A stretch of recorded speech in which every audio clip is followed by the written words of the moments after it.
was John Morton made to be the ultimate scapegoat? Now, hear me out. Hear me out before you yell at me, okay? I'm not going to yell. Do you know that the Lions were the highest scoring team in the NFC heading into yesterday? Did you know that? Well, yeah, I spent the day with you yesterday. Points per game. Points per game, the Lions were the highest scoring team in the NFC. And because they matched the Seahawks 44 points yesterday, they are still the highest scoring team in the NFC, points per game, okay? But it looked different yesterday. Sure did. You would have to be lying to yourself if you didn't say it looked different. Could it be that it was because it was Washington and they're a mess? Mm-hmm. Could it be that the bespeckled one, Dan Campbell, got back to basics? I'm not sure. But I honestly felt like, and shout out to my guy Easy. Like, Easy, I hope you know this is not a shot across the bow of the SS Easy, okay? But heading into that game, the Lions were the highest scoring point per game team in the NFC. And I told Maz yesterday, I'm sorry. I thought much too much was being made about Johnny Mo. I did. I felt that way. But it looked different yesterday. Yeah. It did. It looked different. Hey, can we say that both things can be true? Mm-hmm. Because Washington is a dumpster fire. Fire Johnny Mo right now today. Do it. Washington's a dumpster fire. And they got their comeuppance. And look what the Lions did to them. They got their best defensive guy thrown out of the game for throwing a punch at St. Brown. They should have probably should have lost another guy off of that for bumping the ref. But you know what? The Lions, as much as we said it wasn't a revenge game, it was. They checked another one off. It was. Remember last year they checked off Dallas. They checked off the 49ers. This time they check off Washington. They're going to check off the Packers on Thanksgiving. They'll do the same to the Vikings on Christmas. This guy takes numbers. Dan Campbell doesn't give you excuses. Doesn't matter how many guys are out. Nobody feels sorry for you, he says. It doesn't matter. And two more offensive linemen banged up again yesterday. Penei Sewell went in the blue tent 3 times, came out of there. By the way, is there a light in that blue tent? I asked everyone. No one knows. Because it's dark out. They put the tent in. Is there a light in there? Anyway, I digress. No matter what the injuries are, this team answers the bell. Dan Campbell lets them answer the bell.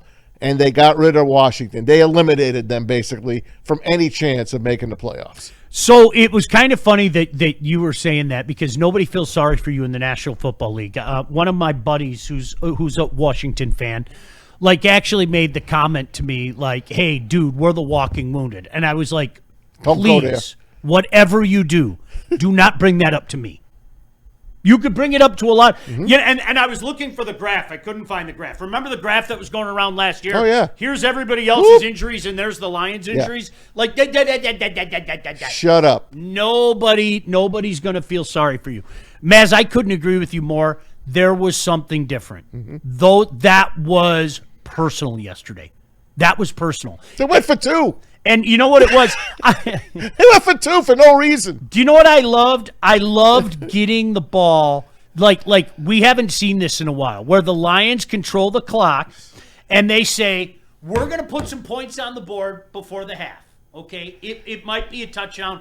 If we have to settle for a field goal, then gosh damn it, we'll settle for a field goal. But we're going to put some points on right before the half.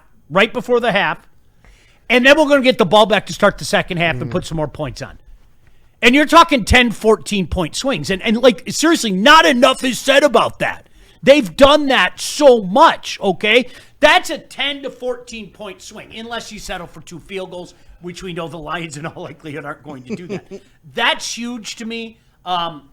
So many good things to come out of yesterday. But, KG, like you said, I think the one thing that we have to say is just fire Johnny Mo now. It wasn't working. It's not working. It's never going to work. And the bespeckled one can just call all the plays. You haven't fired Johnny Mo or Dave Fitt by now? Like, what are we doing as a program? Do I need to make a call? You know I'm Kelvin Shepard. I can make that call if it needs to be made. So, for all the fans that were telling us, leading up to this game that you couldn't learn anything from this game, I think that you're wrong. 100%. And that's okay. Like, that's like saying if I'm rich, I can't learn something from somebody with less money than me. You can learn something from anybody in the earth, like, anytime. And that's what the Lions went out there and showed you, because we all had concerns. Like, we were worried about the offensive line health and just the play, you know, the scheming.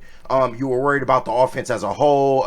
Defensively, they kind of got gashed on the ground last week, got beat in the trenches. And I think you saw a Lions team that always comes out resilient, but they were able to just dominate in every single way, shape, and form. And if that's how they're going to look, I'm cool with how everything went down. Even if that's Dan Campbell putting his readers on, turning the nightlight on, and calling the plays, man. Because that was a masterclass he put on yesterday. You know, and again, you guys, please take this with a grain of salt, okay? I get it. I've been saying since long before the season started, this regular season was going to be a drag because we are going to every single bit of adversity this season is going to be magnified because of what's at stake. Everything's going to be magnified.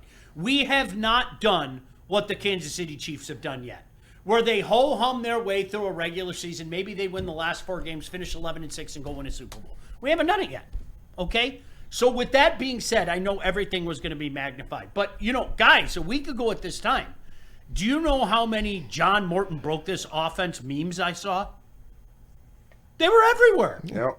You know, and sometimes you just have to go like this. I didn't say anything.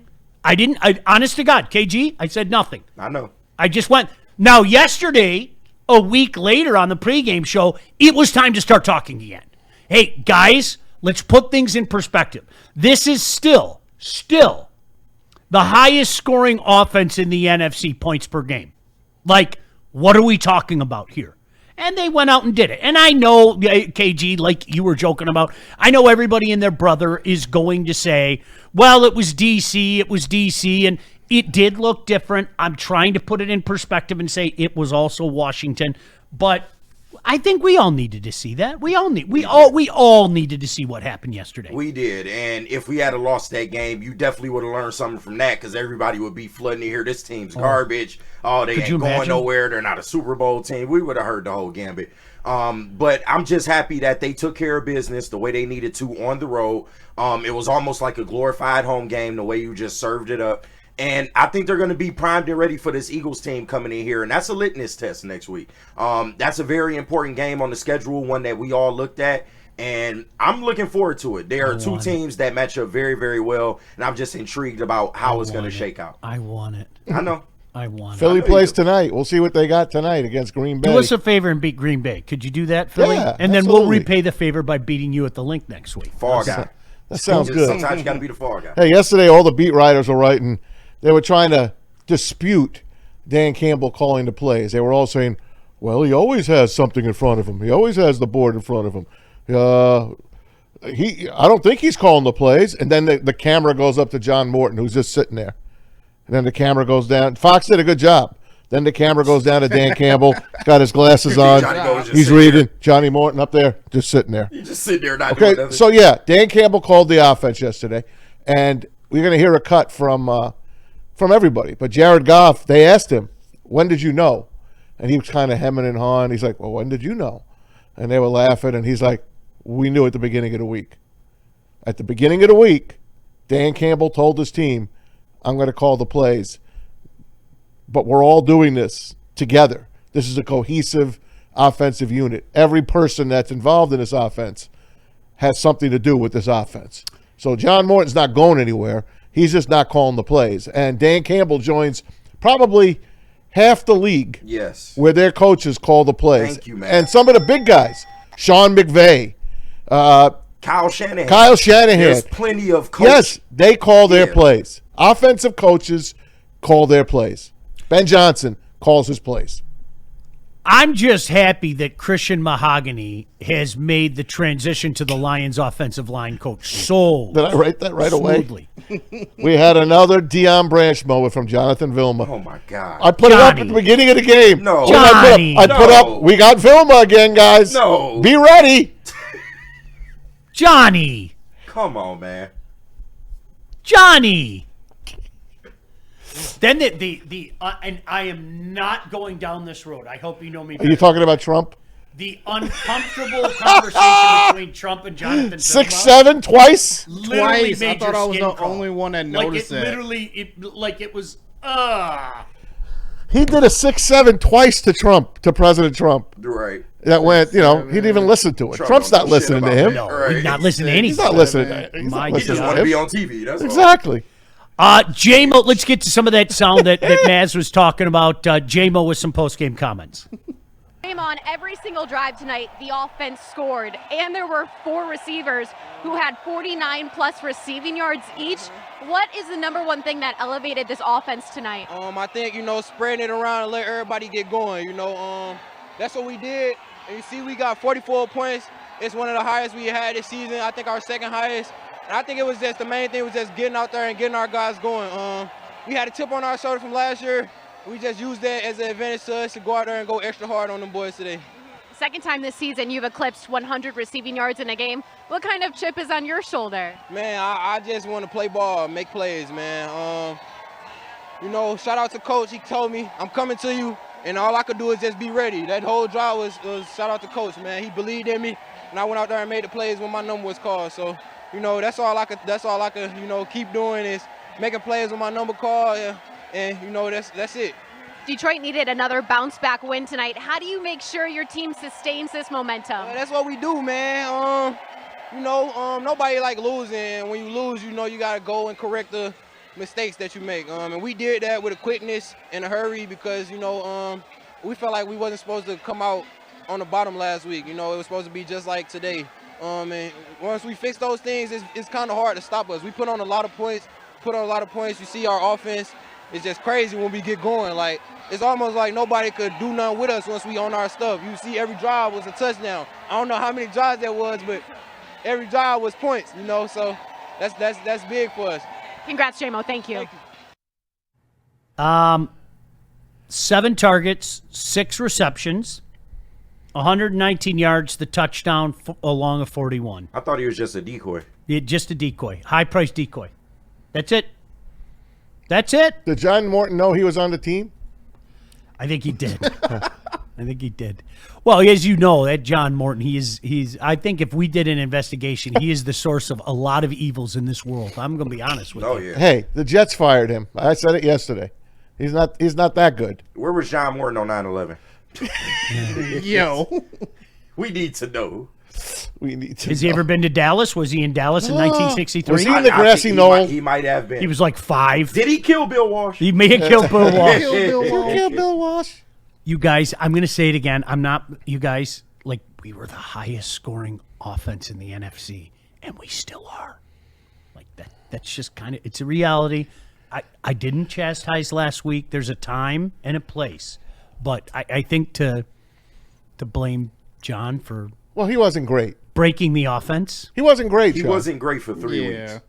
Wasn't great. no doubt about it. For 3 weeks. he And you wasn't. know what? It's magnified when you lose to a team like the Vikings. Yeah. I mean, that team's crap. I'm Right. sorry. Did you watch that yesterday? Oh, yeah. Viking fan, you can get mad at me all you want. You know it. I didn't This is know- one time you guys have to kind of keep quiet. I didn't know JJ was a punter. Jeez. Boy, when he throws bad, Oh, he throws bad. jeez, oh, Pete. Dan Campbell, is this the one you played earlier, DC, in the locker room, or is this another one, JB? Yeah, that was the one we did to open. All right, so why don't we talk about DC on the win? Good to see our guys respond. I'm not surprised. I knew they'd be ready to go. That's just what they do. We got the right guys, man. They, you could feel it all week. Just the intensity, the focus. They wanted to get back in the win column. Cleaned a lot of little things up. Defensively to handle the tempo that they had and played with over there. That's not easy if you don't see that all the time. They do, a lot of different things, man. They're under center, they're in the gun. Mariota can run, the RPO, the boot, then back to under center, and then you get in heavy, and they run the keepers, then the wide zone, then the gap. So anyway, and all of that is really kind of on the ball. So, I thought we handled it pretty well. I really did. So, It was good. Offensively, Goff was outstanding. I mean, there was really nobody that didn't play at a high level right now that I can think of. I mean, I thought J-Mo showed up, man. St. Brown, Gibbs, obviously, Laporta. That whole line, man, stepped up. Got us the run game going, protected Goff. That was great, man. It was good to see. Yodi stepped in there, and we didn't miss a beat, man. He brings us a level of consistency, so fired up there. Special teams was better. I know we got hit on one, but we were much better across the board, and that's much more our style of football. So proud of the guys. Good win. That's the best way to say it. That was their style of football. Absolutely. That's the best way to say it. That looked like the Lions. One of the most complete efforts we've seen all year. Yep. And we didn't get to see Jack Fox, thankfully. Yeah. That was what we kind of grew accustomed to. There's no other way to say that. I don't want to see him. No. I am worried a little bit about one thing. What? That might come back in the playoffs, aren't you? Uh-oh. Can you guess what it is or no? No. Who it is? No. How about you, KG? Can you guess? Knowing me, can you guess what I'm worried about? Offensive line? No. No? I'm worried about a kicker. What? I'm worried about Jake Bates. Why? Bates is good. 2 blocks in a row. He had a block earlier in the year as well. That's No, I'm just saying. Just saying. that's not completely on him, but Okay. Just saying. Special teams are not great. no, they need to get it together. Don't laugh at me. Somebody put the alert out on Jake Bates, man. We worried about him. Worried about Somebody Jake, check man. on him. Someone put the Kavorka on him. You're a Right. treasure, dude. You are. All right. Jake Bates. I had to pick one bad thing out of the game. You and can't it's get this him. Yeah, you analysis couldn't anywhere really else. hammer on Monty, No. right? Well, Yeah, you- Monty he's in junk time. Okay, Oh, all right. You just weren't watching the game. Well, he yesterday. played the whole fourth quarter. Yes, Baz. But I did mean, you see what Ky- he did before that? Kyle Allen played. Yeah, he was doing well before then. Too. Yeah, a lot. Whatever. Very well I don't. before that. What What are we doing? DC on what he told John Morton. Finish the game, Monty. Yeah, it was last week, really whatever, after the game, day after the game. And look, it was honest. It was he and I, and we were good. And it's like I told him, man, I need you. I need you. And, but I feel like, this is something that I'm going to do. And listen, John Morton's all team, man. That's all he cares about. He just wants to win. He wants to be a part of it.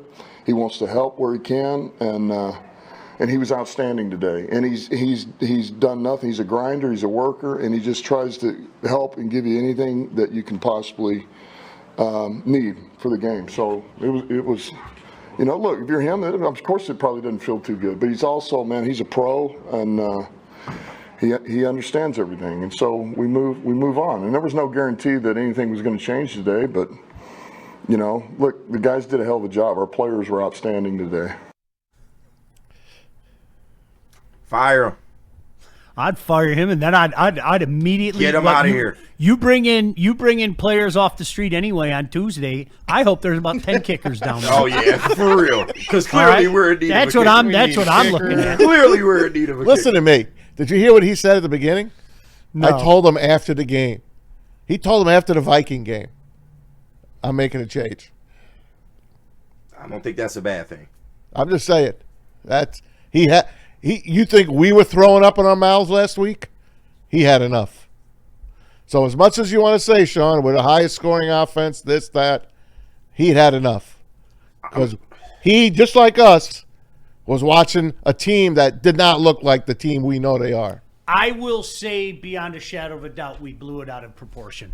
I will say beyond a shadow of a doubt. And I shut my mouth last week. I did on purpose. I shut my mouth because I was frustrated. Everybody else was frustrated. But you also have to say they did look different. Yeah. Was it Washington? Was it the play calling? Was it getting J-Mo more involved? Can I dive into this Jake Bates stuff, though? Because I'm doing a little research right now. I'm just doing a little Absolutely. research. I'm doing a little Let me throw research my right hands now. on the back I got you wall. down a Shout rabbit out hole, Bates. didn't I? You did. Jake Bates had the 45-yarder block last week. right? That's the only kick that he did not hit under 50 yards. That's the only one. He's 2 for 5 in 50 plus, and he's missed 1 extra point. He's 2 for 5. 2 for 5, 50 plus. 50 Right, plus. so he's missed 2 other 50-yarders. He's 2 for 5. You're right. He's And 2 one, for and 5. one of those attempts was Right. like a One was- 60-yarder. Like One was blocked, and he missed 2. Okay, so let me repeat this. He had 1 kick blocked under 50 yards. Okay, under He's 50. made every other kick under 50 yards. Every other kick. Okay. He's 2 for 5 over 50, and he's missed 1 extra point. Now, what was he last year? What from are you 50? worried? And you're worried about that? What was he last year? All from right. 50? Well, hold on. You know what? I'm going to ahead. look that up right